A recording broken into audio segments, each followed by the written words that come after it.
पाउस पड़ाकू नहीं पूर्वतन विधायिका दीपालिका सामाजिक गणमाध्यम एक पोस्ट करते जहां लयक्रा दीपाली पुष्प पुतलिका दाह करथिला जिला बीजेपी चीक उठी बीजेडी नेता यह नारी प्रति असम्मान बोली कहुई। संपूर्ण घटना विधायक टंकधर त्रिपाठी को तीव्र समालोचना कर पूर्वतन विधायिका पीसी किंग आस्किंग न होई लोकों को काम करंतु बोली गणमाध्यम को विवृत्ति देइछों दीपाली। विधायक महोदय जितेबाला 2024 निर्वाचन लड़ी मुख्य मुद्दा था झारसुगुड़ा को फ्लाई एश फ्री करी करें कि आज 2 वर्ष भितर 1.5 वर्ष भितर चारिआडे फ्लाई एश आज वेदांत फ्लाई एश जाऊँगी चारिआडे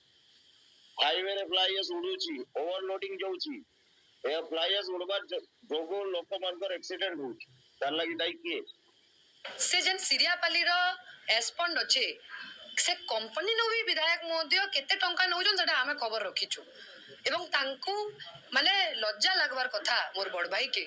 जे से जेन प्रकार पीसी कारबार करूचन मु एति लागि मोर बड़ भाई को सम्मान संगे कहूचे तांकर ना झारसुड़ावासी पीसी राजा ऐश किंग रखी देले न कारण झारसुड़ा के ढुकला जे ढुकबा आ बाहरबा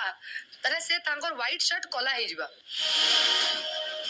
सेपटे बीजेडी अभियान को खंडन करिछि झारसुगुड़ा बीजेपी दीपाली परिवार ही पाउस व्यापारी को सृष्टि कर 24 वर्षर आवर्जना 5 वर्ष सफा करेंगे राज्य सरकार पाउस पकेबा लगी निर्दिष्ट नियम कर आगामी दिन में कंपानी और पाउस परिवहनकारी संस्था ये नियम अनुपालन करेंगे बीजेपी मंडल सभापति परिवार लोक पाख लोक पूर्व आज कारबार में जड़ित हो बहुत कला टंका कमे गोटे साम्राज्य बनई वर्तमान गोटे government of India government of Odisha रो एसओपी जो आसी आज डंपिंग उपरे ता उपरे काम होतवारो ताको परिवार एवं से ताको पाख लोक विपुल क्षति सहउचंती तेणु एही कारण बोधे हुए से एही परे अनगल प्रलाप करूचंती। बड़ बिल बामेबारी और जुरुडी परी खणी अंचल श्रमिकों आशा और भरोसा उन्नत मानर स्वास्थ्य सेवा उपलब्ध होता वर्तमान स्थिति भिन्न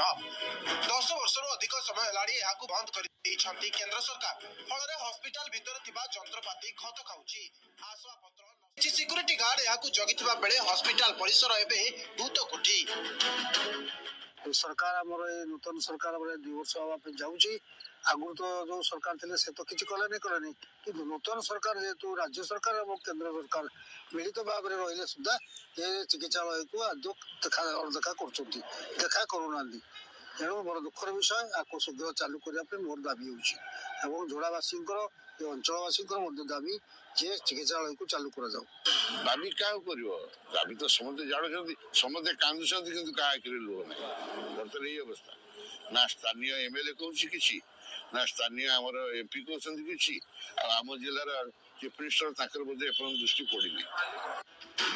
खणी अंचल श्रमिकों स्वास्थ्य सेवा केंद्र श्रम मंत्रालय तरफ केंद्रीय हॉस्पिटल खोल दीर्घ वर्ष हॉस्पिटल बंद पड़ी स्वास्थ्य सेवा वंचित होती खणी श्रमिक।